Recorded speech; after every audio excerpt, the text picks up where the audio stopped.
Hello and welcome back to Breaking Down Better Call Saul. We're here now. For me, it's like the final mega video. I filmed these kind of a little bit out of sequence, but it feels good to finally get to this one, even though we're probably going to be here for another fucking hour. But thank you for joining me on this journey if you have. This is just my final big mega reviewing an entire season in one video like a madman video. So season 5, which came out in 2020, I forgot that. I thought it came out in 2019, but it started basically just as the pandemic was really crippling the entire world. It was interesting timing for sure. I think it was February of 2020 it first started airing, but we get 10 episodes as usual. We get episode 1, Magic Man, episode 2, 50% Off, episode 3, The Guy for This, episode 4, Namaste, episode 5, Dedicado a Max, episode 6, Wexler v. Goodman, episode 7, JMM, episode 8, Bagman, episode 9, Bad Choice Road, and episode 10, Something Unforgivable. I believe an episode from season 4 was Something Stupid, and another episode from season 4 is Something Beautiful. So, a lot of some things. So we start with another Gene sequence. He gets recognized in the mall. Now, he's just had the whole kind of thing where he's a bit antsy about the hospital kind of excursion and the cab ride. He's now having lunch in the mall, and a guy comes up and he's like, "Hey, you're Saul Goodman. You're the guy. Like I'm from New Mexico. Like, I'm from Albuquerque. Like I do the thing. Do the Better Call Saul." And he's like, "What are you talking about?" Hey, go on, I know it's you. You just do the thing, man. I'm a big fan of yours or whatever. And eventually, Gene is like, Better Call Saul, which confirms that he is who he says he is. And the guy's got a big grin on his face, and he's just like, that's the guy, like, yeah. But there's something a little bit sinister about it. And I think it's inferred that he was the cab driver, which I didn't know about. Because, if you don't want any spoilers, like even tiny, minuscule spoilers for season 6, and then just shut your ears off for the next 10 seconds. Apparently the guy's name is Jeff, and he's been recast for season 6. So obviously he has an important part to play. And I think it's implied, because he says he's a cab driver. So I don't know whether he's supposed to be the guy from season 4 when he picked up Jimmy. I don't know. But it's a very interesting thing. And Jimmy, decides that's it. I've been made. So he goes down, he gets the phone, and he calls up the cleaner. He calls up the vacuum guy. The one and only Robert Forster. And he's like, I've been made. And he's like, okay, so you want to do this again? He's like, yeah. And he's like, this is how much it's going to cost. And he's going to do the whole thing, change his name again, get relocated. And then Jimmy's like, actually, you know what? I've decided against it. He didn't say it, but it's implied, like, I'm going to face this. And he hangs up. And that was the last performance or last appearance of Robert Forster in this story as that character, Ed, I think his name is. He had previously, I think, in 2019, when El Camino came out, he had a part in that, which was really cool. And I believe he passed away around the time of that release. So to hear his voice in season 5 was really nice. Oh, you got to, at least do an audio cameo for that, like, last moment of that character, who we first saw in the last season of Breaking Bad. So very memorable character, and now Jimmy has decided he's going to stay and face the music. But interestingly enough, season 6 does not open with a Gene segment. So we're now 8 episodes as the recording of this video into season 6, and we've had no sign of Gene and what he does next, which I'm sure is going to be very important to the story, and what he does in terms of facing the music. Anyway, with Lalo now, he's kind of like, he knows about Werner. And like he keeps repeating the name Werner Ziegler. Werner Ziegler. And he wants to know who this Werner Ziegler guy is. And he knows that there's this crew and they're building something. So he goes to see Gus, and Gus brings him in, and there's all the Germans, and there's Mike with a hard hat on. And he's like, we're building this big chiller for my chicken for the restaurant. And Lalo's like, okay. And you can tell Lalo ain't buying it at all. And when he leaves with Balsa, I think it is, and he's talking about how, like, when Hector blew Gus's boyfriend's brains out, which I think is the first time Max is really referred to as Gus's boyfriend, interestingly enough. And I feel like in Breaking Bad it's implied he has a family, but it's clear that he kind of doesn't. Maybe Gus has a for show family. That might be part of it. I don't know. But Gus doesn't trust, not Gus, Lalo doesn't trust Gus with this whole, the fake kind of building thing that they had going on.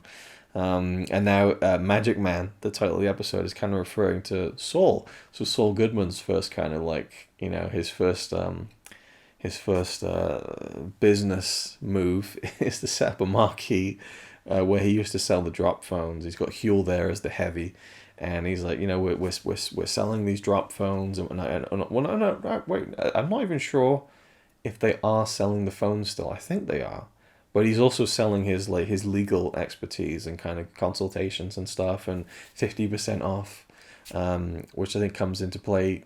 Maybe, well, I don't know, because the next episode is called 50% off, but definitely in the first episode, it's a great montage of him like saying, Huel out there, I got him off. He was going to go down for 6 months. He was going to go down for 6 years, 17 years. He was going to go down for. So like the story keeps getting bigger and bigger, and you're seeing the flair of Saul Goodman like really beginning to kind of coalesce and burst out of Jimmy.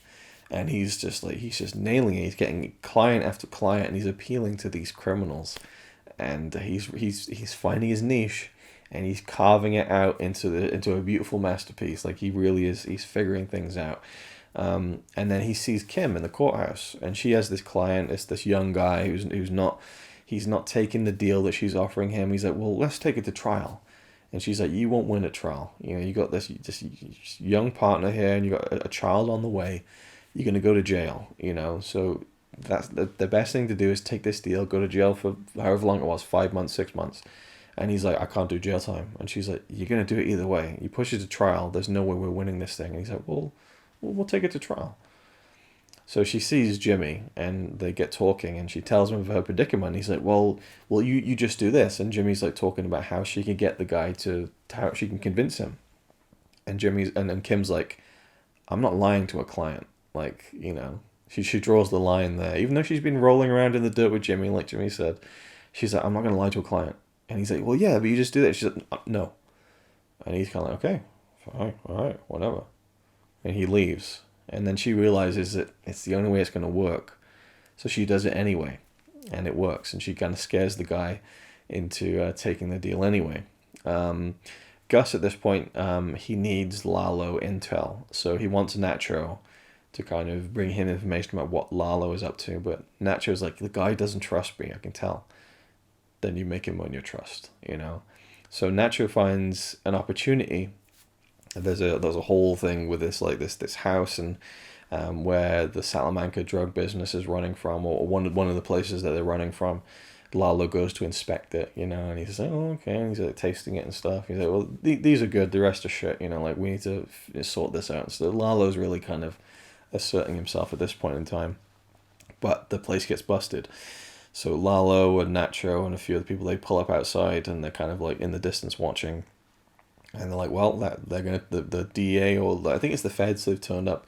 They're gonna take our drugs. And Nacho gets out of the car, and Lalo's like, what the fuck are you doing, But Nacho goes in and pulls a Lalo move. He's jumping across fucking roofs and stuff. He gets in there, pulls the drugs back, and it's this tense thing, and Lalo's there just kind of enjoying it, like, oh, this guy's crazy, man, he's gonna get caught. And then Nacho comes back in the car, and Lalo's like, he doesn't say it, but he's like, I'm impressed, fair play. Now he's gained Lalo's trust, because Nacho really put his bollocks on the chopping board for that, and it just about came out by the skin of his teeth. So now he's earned the trust of Lalo, which he can then feed back to Gus. At this point with Mike, he's really reeling from Werner. It really fucked him up that he had to do that. They had to kill someone who he really liked. And Mike hasn't really done that before, I would say. He killed the two dirty cops who killed his son, and he's always tried to go the way of not taking a life. But here was someone who he really liked and cared about and respected, and he had to kill him in cold blood. And it's really messed with Mike. And so he's there with his granddaughter, and she brings up his son. And that's bringing back memories. And then he just snaps at Kaylee, and it's, he's like, you're done. You are done. And she runs off, crying. And his daughter-in-law comes back, and he leaves, and she's like, what's going on? He's like, she hasn't eaten. She didn't have her dinner. She went in her room, won't come out. See ya. So Mike just leaves, and he's and then he's like drinking and stuff, and he notices in the bar where him and Werner were having a drink. Werner pointed out that I think his father worked on the architecture of the Sydney Opera House, and Mike is looking at that postcard, and he's like, "Take that down." And the barman's like, "Come on, Mike, let's, people, people put these things up here. We can't just take it down." It's like, settle down. And Mike is like, "You take it down." And finally he does. And Mike's really, Mike walks home, and there's these kind of this local group of guys. I don't call them a gang, but they're certainly nefarious types, and they kind of follow him and stuff. And he's just like, "Oh, bring it on!" And he just fucks up one of them, like snaps their arm, I think, and like they don't fuck with him then, And he's looking for trouble at this point. Mike is kind of starting to unravel. It's really messed him up. The aftermath of the whole Werner situation, and it's kind of sad to see. Now Nacho, or Jimmy I should say, he's walking down the street, and he gets Nacho pulls up, "Get in." It's not a request, it's a demand. So Jimmy gets in, and he's brought to Lalo. Right now Lalo wants to work with Jimmy, and this is where he's been, Jimmy, just by his association with Nacho, but all the way back in season 1, it's kind of the beginning of his downfall, or the beginning of him being drawn into this life, because now he's with a Salamanca. Now he's into some heavy shit that he kind of can't say no to, and he tries to work his way out of it, but Lalo's like, "No, you're the guy." And you're like, "Whoa, where is this going?" And at this point, Kim is still working on the Mesa Verde thing, and there's this big plot of land where they're going to build a bank, but there's this one guy in a house, this lone house that's left, this old man called Akka, and he refuses to move. And the story is that he bought the land like decades ago, built the house with his own 2 hands, but because of some like legal loophole, I suppose, the land isn't really his. He doesn't really legally own it, but he refuses to leave anyway. So Kim shows up, and she's there with Paige. I think Kevin's there as well. The kind of the Mesa Verde people are there. Kim goes up, and she's trying to deal with this Akka guy, and the Akka guy's like, he's having none of it. He's having absolutely none of it. And so Kim gives him a talking to, and then off she goes, and she doesn't know what to do about it. Like, it's really bothering her. Nacho, he's living in this like fancy kind of apartment now. He's got girls there kind of hanging off his arm, but you can tell he's not happy. He still wants out, really.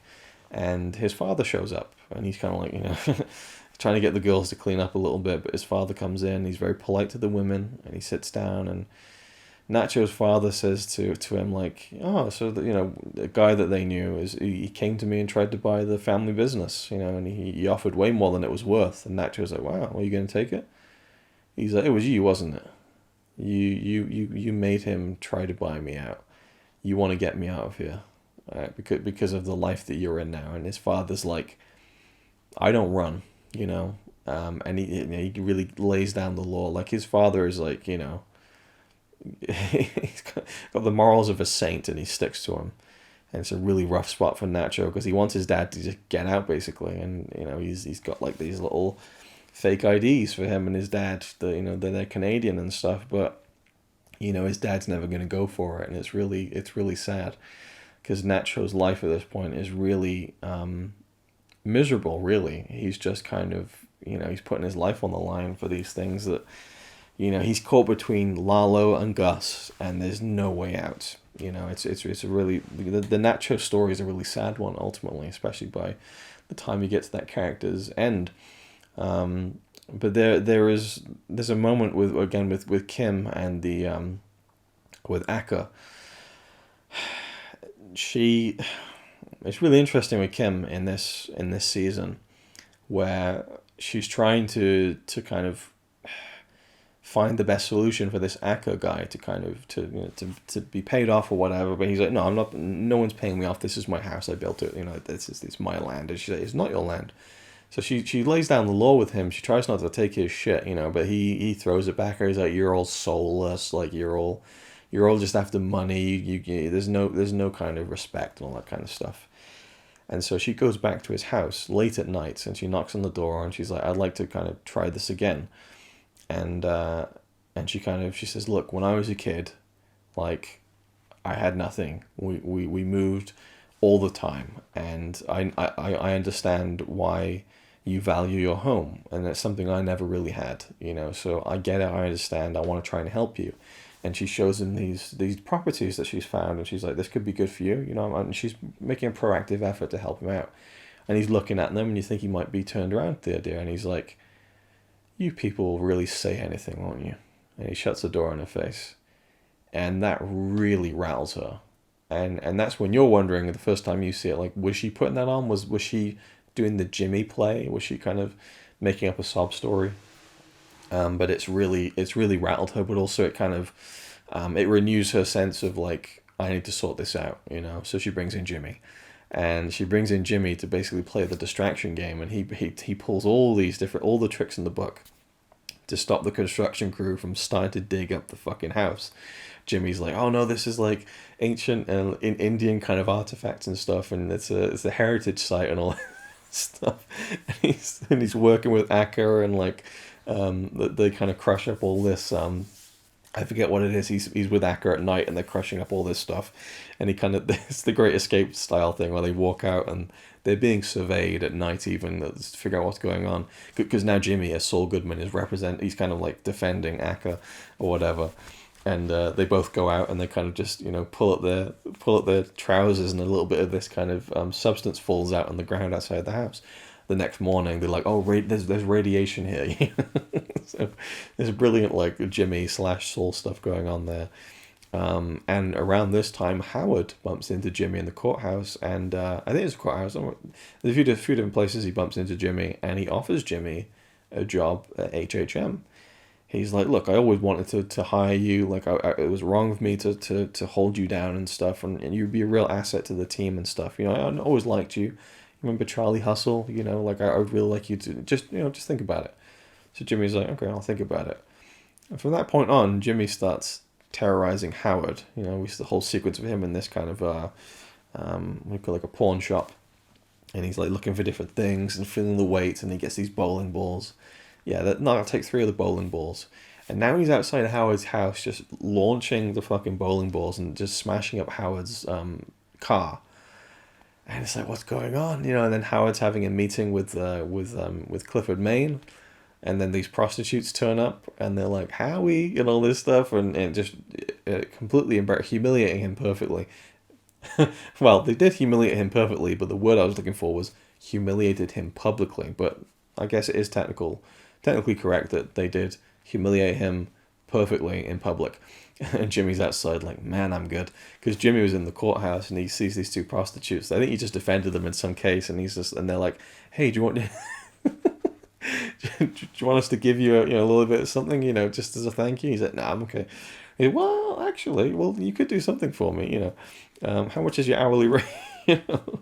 So he sends him off to get Howard in it, and he's just like, you know, he's pulling all these tricks on Howard.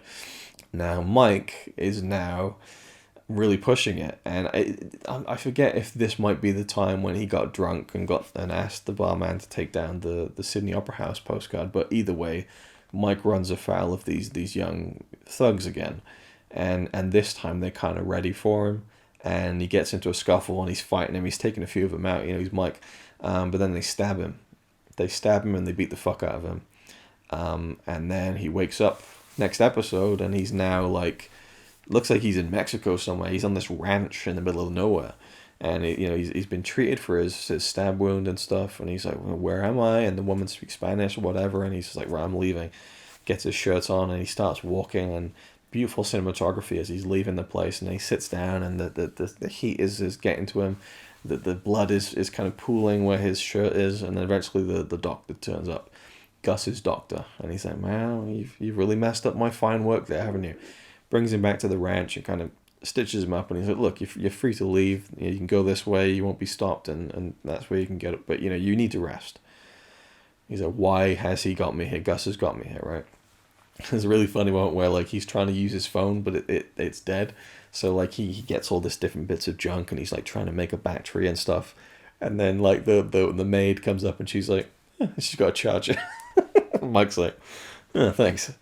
And I got criticized this stuff, but I really enjoyed the Mike at the ranch. Like it rains one night and it comes through onto the windowsill, and he helps the woman kind of like protect it from the rain. And then the next morning he breaks off the rotting wood and like builds a new windowsill and stuff. And then Gus arrives, and in the courtyard there's kind of a little fountain, dedicado a Max, which is Gus's potential partner, well, definitely a partner in terms of business, but potential romantic partner as well. And this is where Mike is like, "Why do you have me here? Like, why am I the guy that you need for these things?" kind of thing. Like, why are you pushing this? And Gus is like, "Because I know that you understand where I'm coming from." And Mike's wondering what he means by that, and Gus says, "Revenge." And so obviously Gus now knows what Mike did, and Mike does understand where Gus is coming from. So this is kind of a turning point in their relationship in terms of like, Mike obviously knows that Gus wants him because he's a fixer. He can fix things, but Mike has been going off the rails, and Gus is there to help him.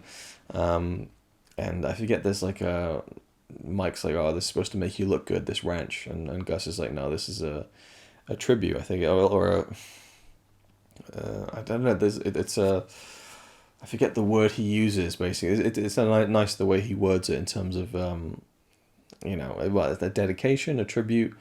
But it's in Max's memory kind of thing. But it's not something Gus is publicly involved with. But either way, so that I really like that whole stuff with Mike at the ranch, and it got kind of some shit when that episode came out that it was boring and just like didn't really go anywhere. But I really enjoyed it. Kevin Wattel at Mesa Verde won't back down on the Acker thing, because Kim is like, "Right, there's another site.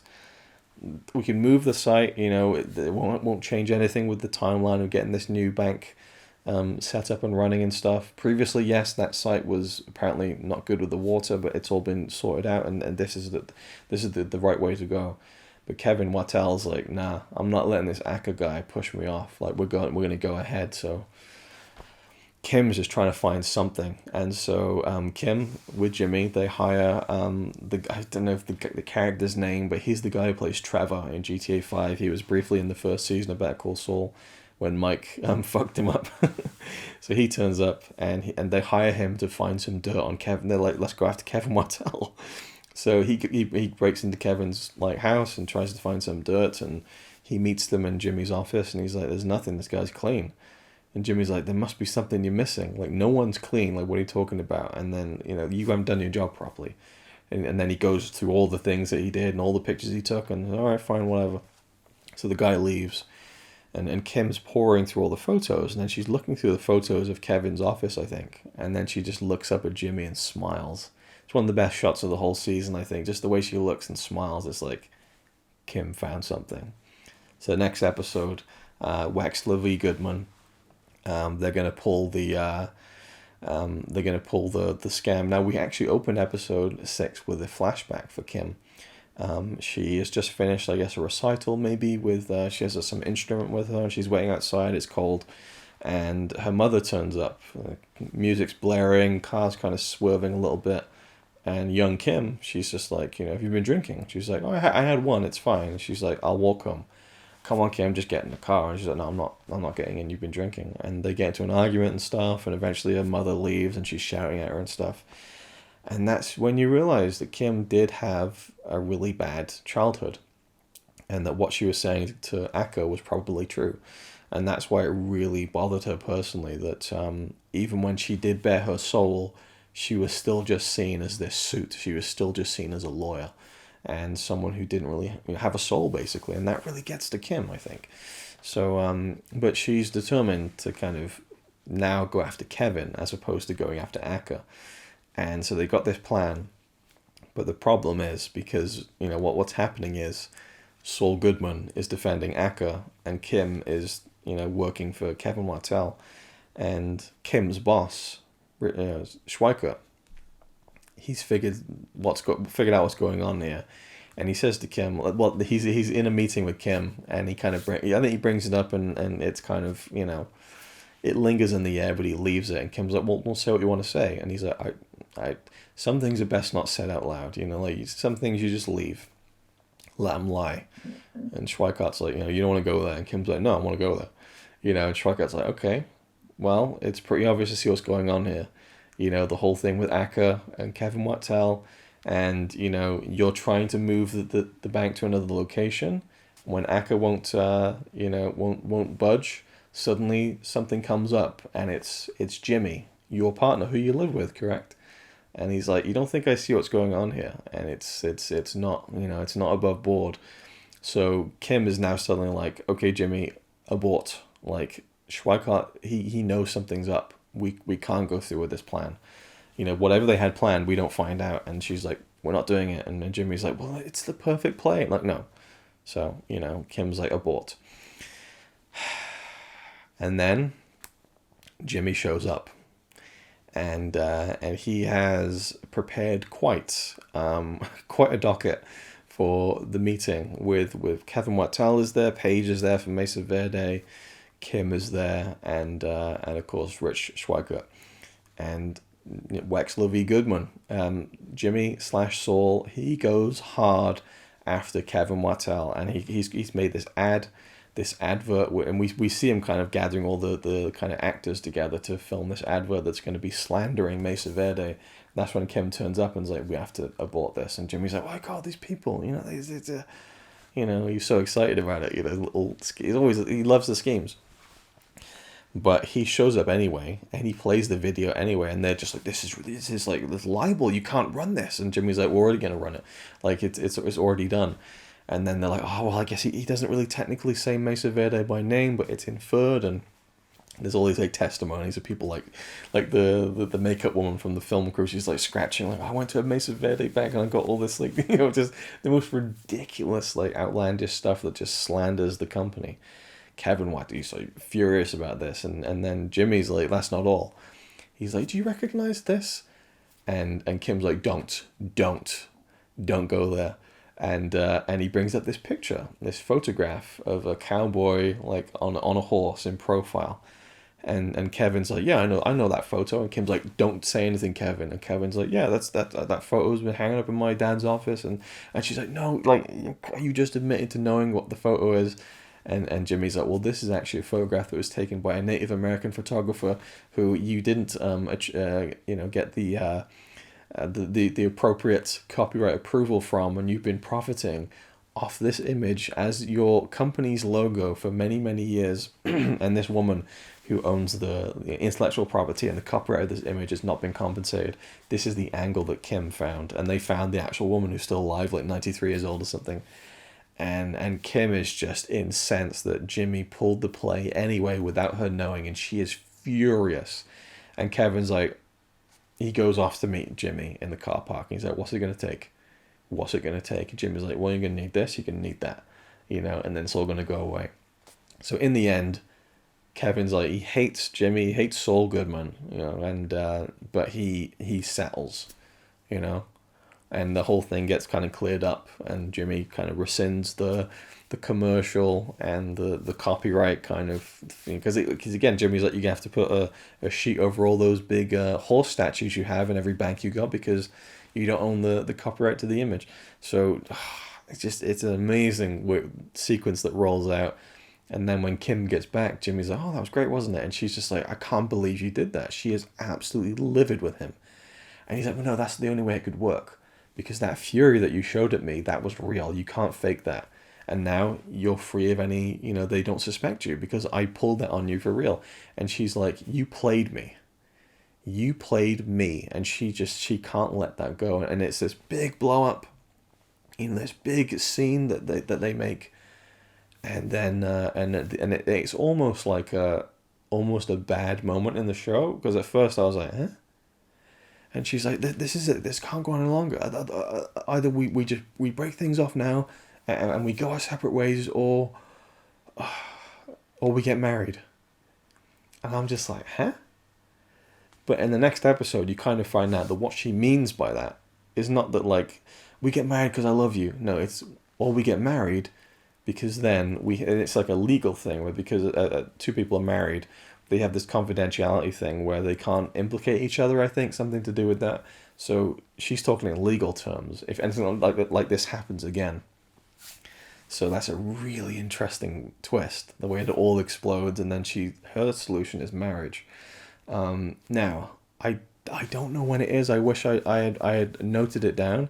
In fact, I might find out what episode it's in, because I'm going to really wax lyrical about this moment in season 5, because it's one of my favorite scenes of both shows, really. So in 1 second, I will find out when that was. Okay, so it's the beginning of 503, which is the guy for this, where Jimmy comes home. Kim is having a beer on the balcony at their apartment, and he joins her and brings over a fresh beer. And he places her empty one on the balcony rail, and the camera keeps focusing on the bottle to show how precarious of a position that it's in. The scene actually builds, and I'm reading this off Reddit, the scene actually builds palpable tension over whether or not that bottle will be knocked over, unless it survives the scene. At the end of the episode, after both Jimmy and Kim have done work that neither feel quite right about, but we're both given praise by their superiors, Kim comes home to find Jimmy on the balcony, and Jimmy has a whole six-pack up there with him. So the end of episode 3, and this is where Kim is really frustrated with the Akka situation, and kind of, Akka kind of calling her soulless and everything. And she knows that she has to kind of bring Jimmy in to kind of to help with the Akka case, right? So this sequence is phenomenal, and it's a silent sequence pretty much. Kim's up there, Jimmy's up there. It's a balcony. He's got a six-pack of beer. I think she's smoking. I'm not entirely sure if she is, but the focus is on the bottle. So they're both sharing a beer on this balcony, and they've had a day, and they're at an interesting point in their relationship and in both of their separate careers. She's really feeling the stress of everything with Mesa Verde, and also that it's not what she wants to be doing, and that she feels like it's not morally the right thing for what she wants to be doing. And then Jimmy, he's just starting to make some moves with Saul Goodman and everything like that. And Jimmy holds his bottle over the edge of the balcony and just drops it and catches it. Just catches and or releases it and catches. Just pushing it. And that's Jimmy. That is Jimmy's character. He pushes it. He sees something that could be destroyed, and he lets go and grabs it. That is his character, right? And Kim, she doesn't do that. And then suddenly Kim just throws the ball. So Jimmy throws the ball, and then they both start throwing balls, and they throw pretty much the whole six-pack out into the parking lot.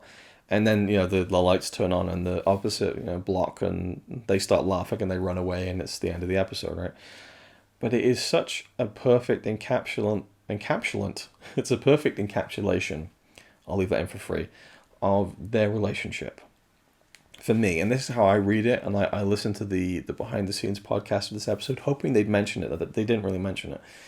This may not be the intention, but it's certainly what I got from it.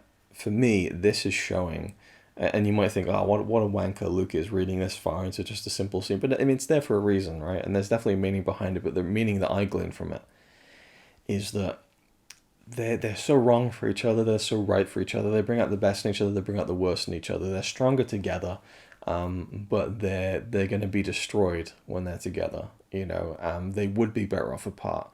That's the sad truth. That they're both brilliant people in their own way, but when they're put together, the mischievousness that's brought out in Kim is dangerous, because they keep pushing it. And they were pushing it in season 4 with the Huel situation, with the plans at Mesa Verde, right? And now she's considering bringing Jimmy in to help with the Akka thing, and then it's getting dangerously close where she's defending Mesa Verde, and now Saul Goodman's in defending Akka, and it's very suspicious, very sus, which Schweigart picks up on immediately. And this is about to happen before the bottle scene. But the way that they're now throwing things, like Jimmy's there pushing it to the edge, and now Kim's like, fuck it, let's not go on the edge, let's just push ourselves completely off the edge. I don't care anymore, And it's a destructive relationship. And that sequence is almost like the kind of the marriage of that. And they get married a few episodes later, but this for me feels like the moment where they commit in a way to just, okay, we're gonna fuck these things up. Let's just be cool with that. Fuck it, and they throw the bottles, and then they laugh about it, but there's a real seriousness to me to that scene where it's like Kim has reached a point where things are going to change for her, and Jimmy's like, fuck it, let's go with it, and that's what happens. And I think that bottle scene is just fucking brilliant storytelling. There's no dialogue. It's just the actions, and they mean so much for me. And it just, again, it's the destructive relationship of Jimmy and Kim that is the heart of the show, really, and where it's going to lead them to, which we still don't know how it ends, but for me it's like it can't lead anywhere else but destruction, and that bottle sequence solidified it. So where were we? Mike gets Lalo arrested in a really fun sequence where Lalo's like tailing him and Mike's kind of like because he puts the chewing gum inside a thing and he kind of puts it into the parking meter so it matches up for the next ticket that goes in, and Lalo's caught behind the guy, and Lalo eventually gets picked up and arrested because Mike did some detective work and spoke to a woman at the library and got her to call the police about a car she may or may not have seen outside the travel wire. So he kind of is manipulating people and getting and it's another great scene where he goes into like, I think the police officer, I think actually, and he's like, hey, you gonna file that? To like some like young guy working in the police station, you gonna file that? You gotta make sure you do this. And Mike just looks up like, man, that was really easy. So Mike is kind of pulling the strings, and he kind of figures out a way to get Lalo arrested. So now Lalo is behind bars. And in JMM, the seventh episode, Jimmy and Kim get married, and Huel is the witness, and they kiss, but it's an arrangement, so that they can't implicate each other legally. And so you don't feel initially like it's because they love each other, but that there is something there, and that's another brilliant thing, is that they don't out and out kind of verbalize any of that. But you can sense it in the actions of what they've been doing for each other for so long, and I think specifically in the 8th episode of season 6, that really shows us how they feel about each other, and that this marriage isn't just a marriage in name only. Like, she becomes Mrs. Goodman or Mrs. McGill. And I don't actually know if he legally changed his actual name to Saul Goodman. I'm not sure. I think it's just a professional thing. His practicing name, I think. So she would be Kim McGill. But anyway, Gus meets with the Madrigal CEO in this hotel, who's stressing out being caught and stuff, and Gus is assuring him that things are going to be all right, and he's going to take the right measures and everything with everything that's going on. And Gus actually burns down a Los Pollos Hermanos himself. He knows that needs to be done, but of course Gus has to be there with Nacho to do it himself, and they trash the place up. And Gus has a very unique way of blowing up the place. He gets a chicken and kind of balances it on this kind of this cooking tray, so that as it begins to cook and kind of goes into the machine, into the kind of the deep fat fryer, it's going to blow the whole place up and stuff. They turn the gas on and look, they've done something, and you get the cool shot of Gus just walking away, and it blows up behind him and he gets in the car, But it's like, Gus had to be the one to blow up his own restaurant, to make Lalo feel like Nacho's, and later on he's like, yeah, nice job on the restaurant, man, like really good stuff. So Lalo fully trusts Nacho at this point, which is to his massive detriment, very, very soon. Kim, she isn't sure if her and Schweikart and Coakley are going to stay with Mesa Verde or not after the whole blow up with Saul, Jimmy, and kind of the blackmailing. And so she lays down her case. Schweikart lays down the case, and they leave. And now Kevin and Paige have got to decide whether or not they're going to stay with her or not, and with Schweikart and Coakley. And then again, the classic Better Call Saul moment. She's like, no, I'm going to go back in there. And she storms back in, and she's like, what, Kevin, you fucked up. Like, she really, she lays into Kevin. She's like, this is all your fault. She's just like, you need to do this, and you didn't. And I do a damn good job and all this stuff. And she's like, so there it is. And Kevin's like, all right, then, well, see you Tuesday, something like that. So, she, stuck to her convictions, and it worked. She made the bold play, and it paid off. Even though that she's not feeling that, Oh, and I should say that when Schweikart initially kind of, called her out on working with Jimmy on the Acker case, she follows him out into the hallway at Schweikart and Coco, and she chews him out, and she's like, how dare you accuse me of these things? But it's that interesting thing where someone's like, how dare you accuse me of that, when you know that person knows that that's the truth.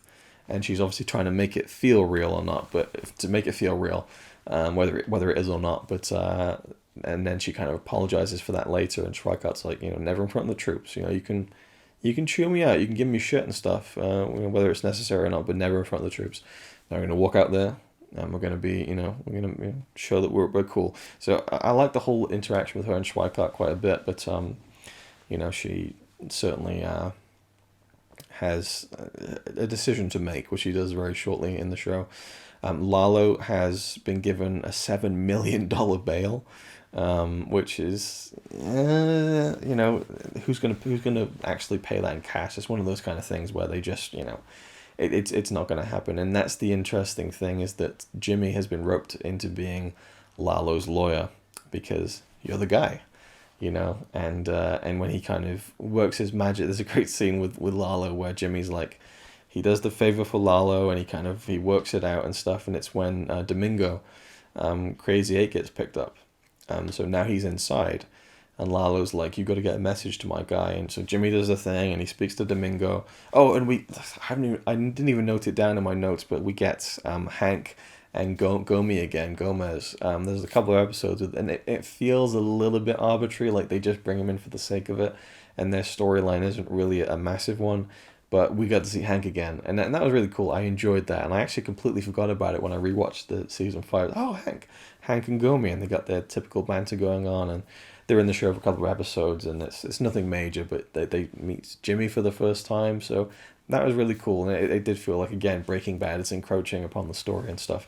Anyway, so Jimmy figures out the thing with Domingo, so now he says to Lalo, that's the last thing I can do for you. Basically, my time is very precious at the moment. And Lalo's like, you'll make time, and then he just goes, like that. He makes this kind of and gets into his car and drives off. Like, it's that kind of like chipper kind of like sinisterness that Tony Dalton is able to inflect perfectly into that character. So Jimmy is now he's brought in, and so now that Lalo's in prison, and his name is Jorge de Guzman, and I think I say in the season 6 A review that I did, I think I said it was Louis de Guzman, which is, there's an actor called that, I think, but Jorge Guzman, de Guzman or Guzman, I'm not sure, but it's Jorge. That's the name that he's given in jail, and so Jimmy's brought in to kind of, and he's like, I need to get me out, and Jimmy's like, well, there's no way I can do that, and I'll find a way. So Jimmy's like, well, it's $7 million bail, and Lalo's like, I can do that. And Jimmy's just like, oh my God, what am I going to get myself into, And he's like, well, you're the guy, you can pull this off for me. And it's, and then he says to Jimmy, like, you're going to be a friend of the cartel now, And at this point in time, now that they're married, Jimmy and Kim, it's that thing where it's like, Kim's like, we need to be more honest with each other. We need to tell each other these things. And so, like, that night, Jimmy's, they're kind of making out in bed, and Jimmy's just like, and he stops, and she's like, what's the matter? And he's like, I saw a guy in jail today, and he said, do you want to be a friend of the cartel? And she's like, do you? And he's like, oh, I don't know. And he's just told her, like, I'm in league now with a really, really serious guy.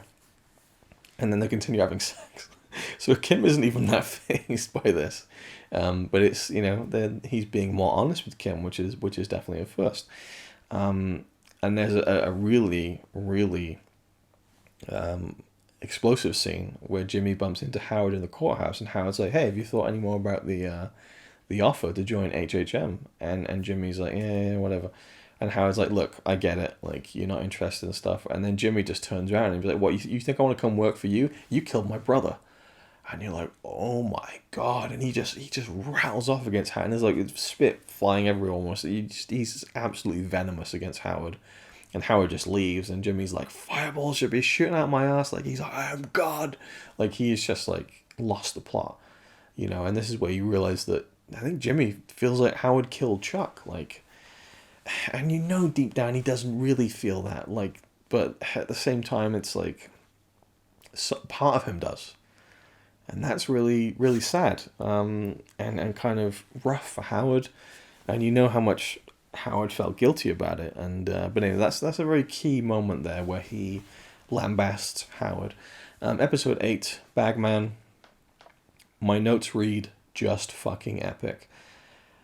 I could do a half hour rant, not rant, but like rambling about this episode. But it's where Jimmy is now tasked by Lalo, losing my voice now, to go out into the desert, collect the $7 million. We see the twins going into this elaborate kind of drug warehouse, the Salamanca business, and the 7 million doesn't seem like a much of a dent in their kind of, their stash.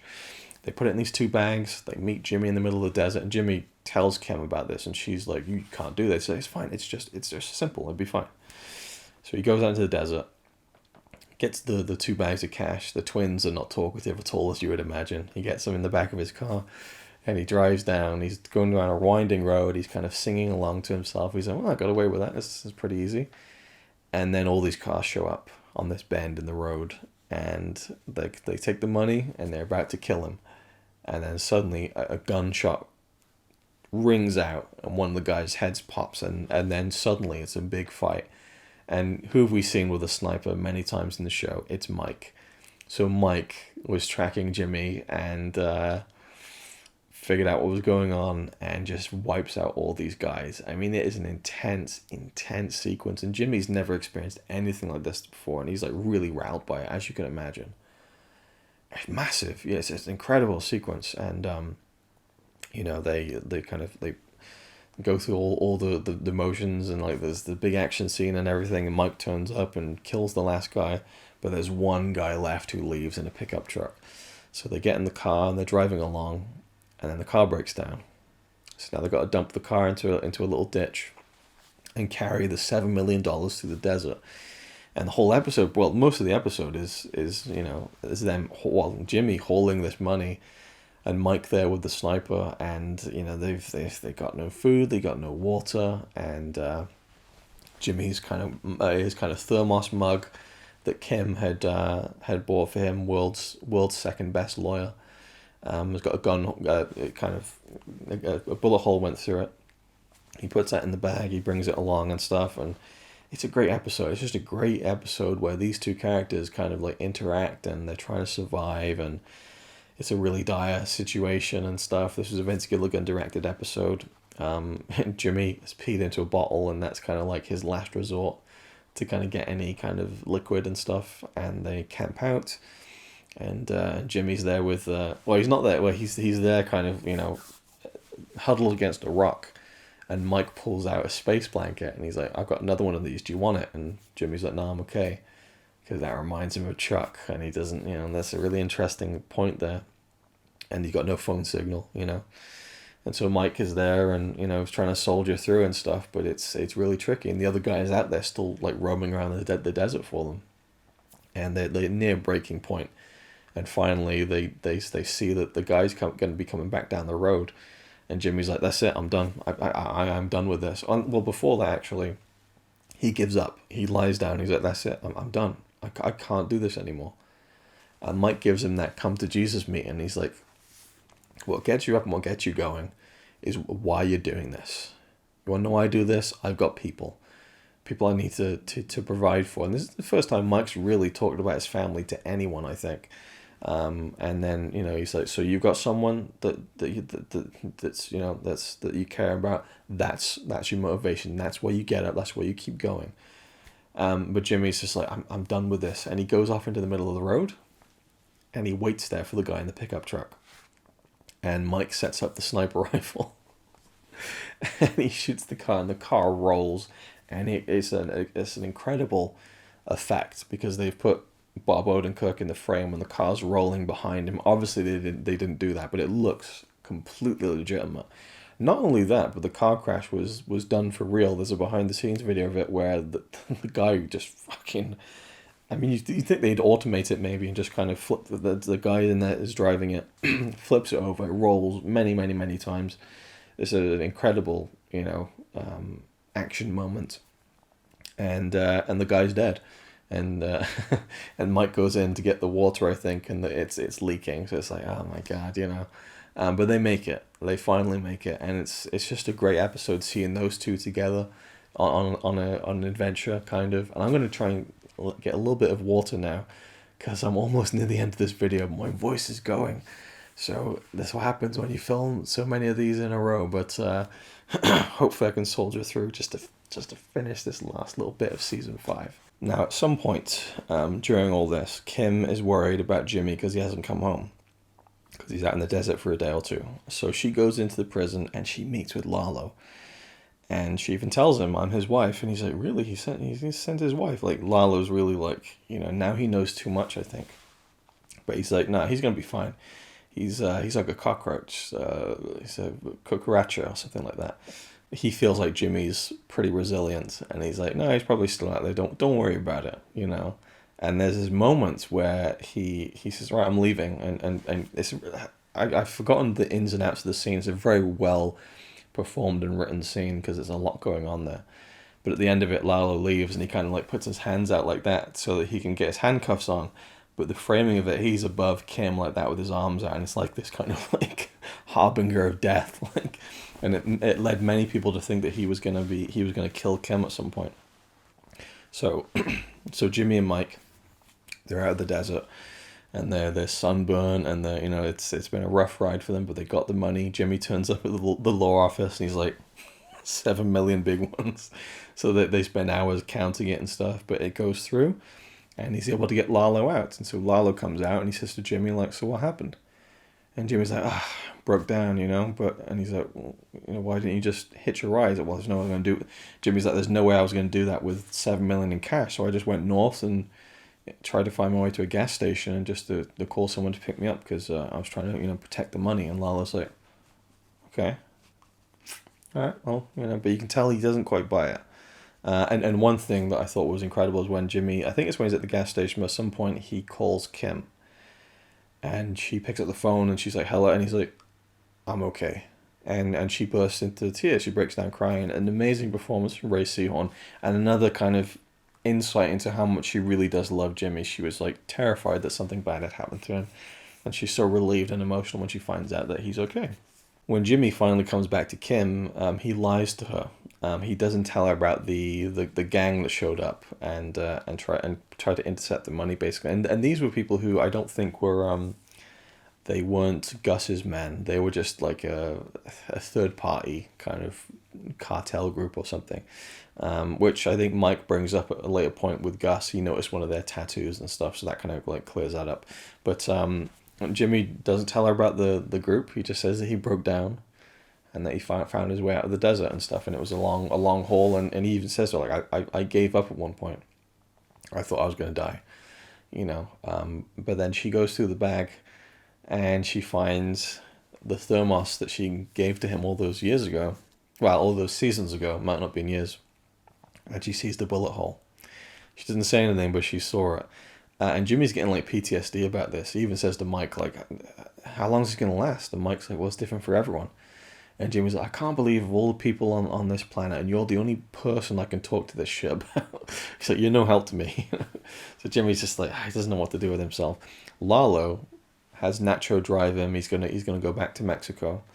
And he says, just leave me here and I'll wait. And then Lalo, thinks about things, and he gets back in the car and says to Nacho, drive me back to Albuquerque. And on the way, he stops and he notices Jimmy's car in the ditch. And this is another of Lalo's Spider-Man moments where he jumps down, like almost doing an impossible degree and lands perfectly. But he jumps down into the car, he investigates, and now he's seen Jimmy's car. It's got bullet holes in it and it's in a ditch. So Jimmy and Kim are home in the apartment, and in comes Lalo, and this is an incredibly tense moment. Mike calls Jimmy, and he's like, put the phone down now so I can hear what's going on right now. So Jimmy hides the phone, and Mike's across the way with a sniper, ready to take out Lalo, and it's like, oh my god, and Lalo comes in, and he's questioning Jimmy, and he's like, and the kind of, the tension, right, where Lalo just sits down, makes himself at home, and he's like, so tell me what happened. I just want to know. And Jimmy says, okay, so I picked up the money, I broke down and came to the gas station and all that kind of stuff, and then paid the money and the bail was done. And then Lalo's like, tell me again. And he got like this kind of like inquisitive smile on his face, and Jimmy like tells the same story with like different wording and stuff, and then Lalo's like, tell me again.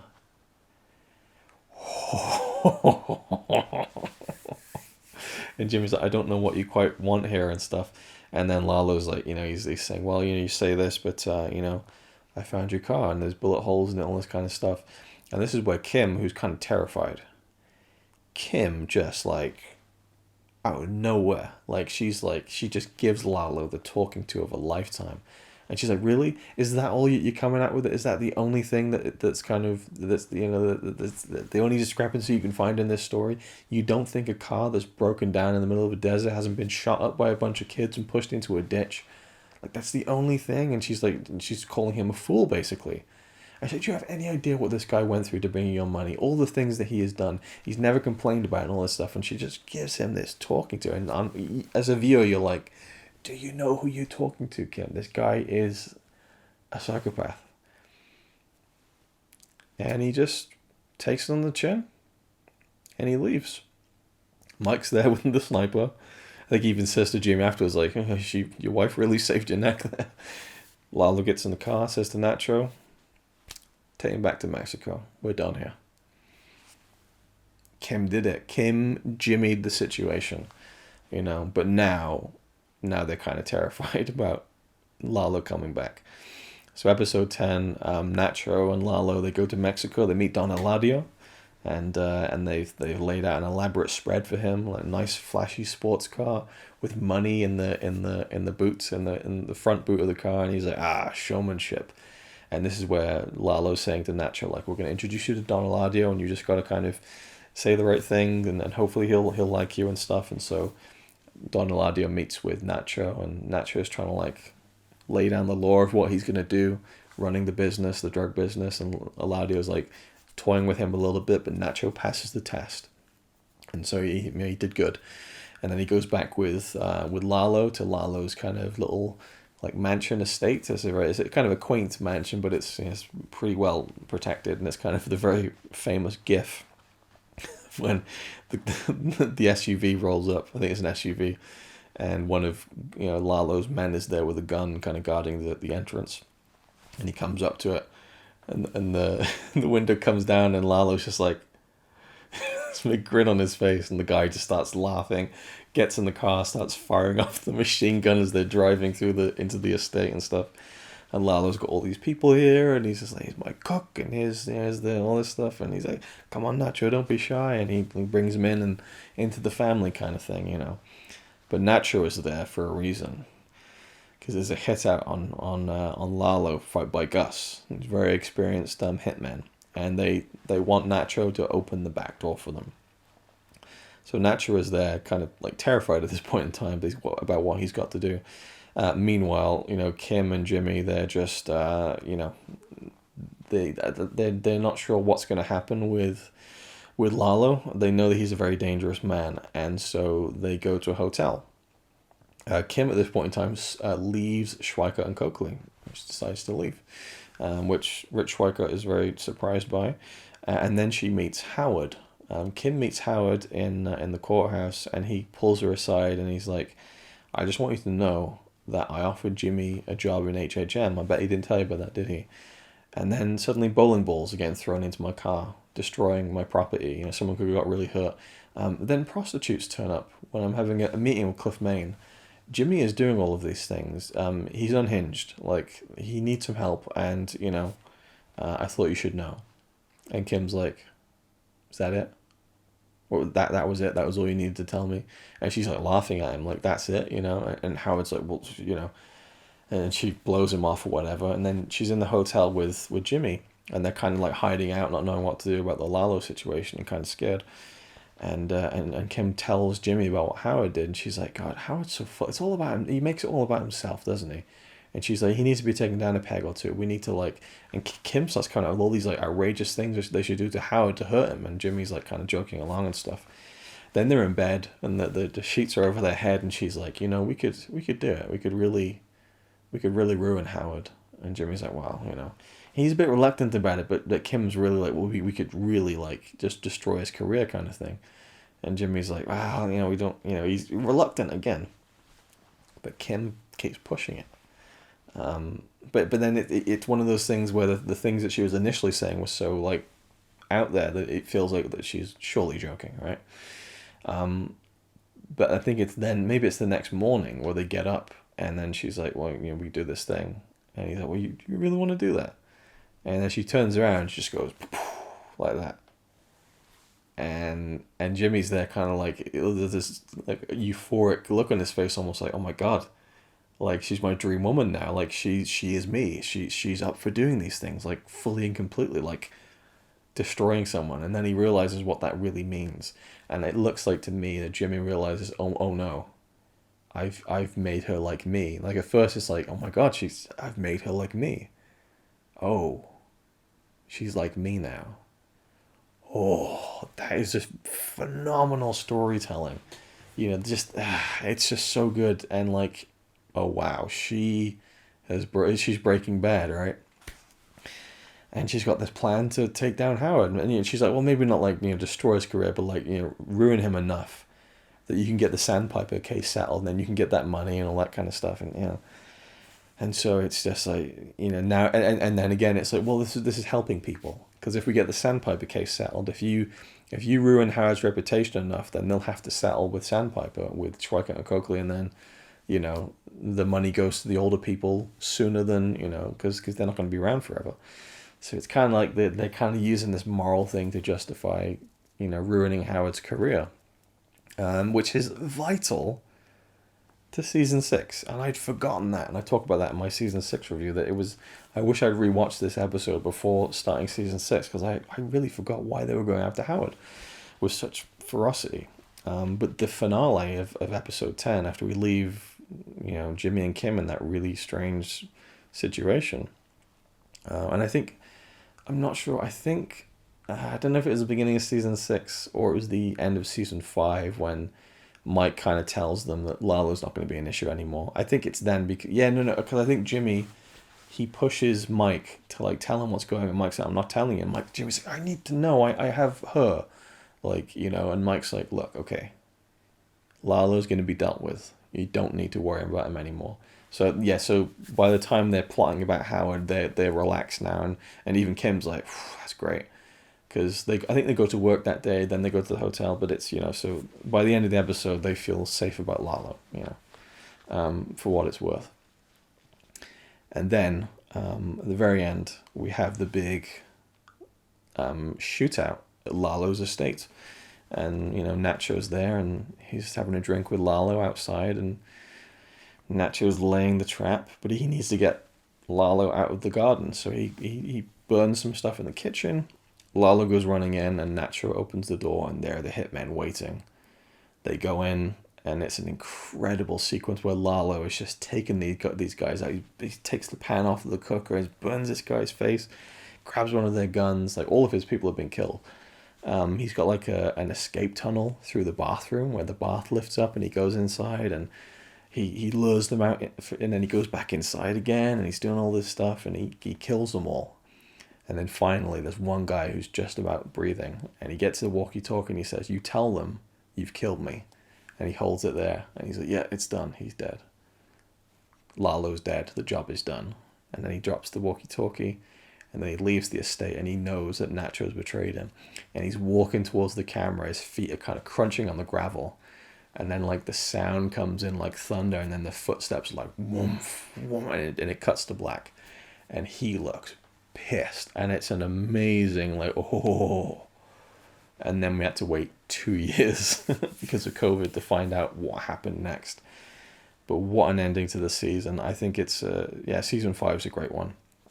They were all great, but so much went down in this one, and really laid the groundwork for the final part of the story, season 6. So thank you for watching. I hope you've enjoyed. At this point in time, I'm waiting for episode 9 of season 6. 5 episodes left, and then it's all over. But that's it for me now. My voice just about made it through. Loved season 5. And one last thing, the whole 50% off thing that Jimmy's running as Saul Goodman, and now all the criminals are like, 50% off legal representation. And these two guys go on a complete bender, just trashing up everything. They're like, 50% off. That's almost half. That was a really funny part of season 5. Anyway, I'll leave it there. Thank you for watching. Hope you enjoyed. And I'll see you in the next one.